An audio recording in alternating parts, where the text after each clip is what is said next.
آژانسی نظارت دولتی مالیوی و مبارزه با کروپسیا با انجام یک پژوهش میگوید در تاجیکستان نزدیک 500 مقامدار بیش از 5 سال و تا 15 سال در یک مقام فعالیت دارند.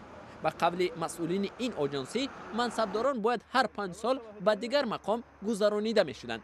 این نهاد سالهای طولانی در یک وظیفه کار کردن را از عاملهای فساد در تاجیکستان نام میبرد. گزارش در حال نشر می شود که رئیس جمهوری تاجیکستان امامعلی رحمان 25 سال رهبری تاجیکستان را بر دوش دارد و محمد سعید عبیداللهیف از سال 2000 به این سو رئیس مجلس ملی است. اما آژانسی ضد فساد میگوید پژوهش آنها به منصبداران عرصه سیاسی دخل ندارد.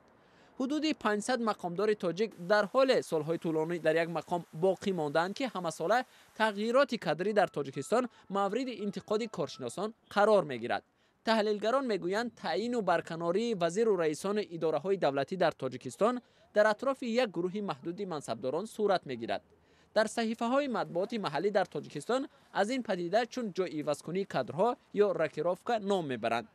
تاجیکستان در شاخص رشوه‌خوری سازمان شفافیت بین‌الملل یا ترانسپرنسی اینترنشنال در مقام 152 و در یکی از زینه‌های پایانی قرار دارد. با گفته مسئولان این سازمان، دلایل‌ها نشان می‌دهند که رشوه‌خوری در تاجیکستان وسیع پهن شده است و در تمام سطح‌های جامعه وجود دارد.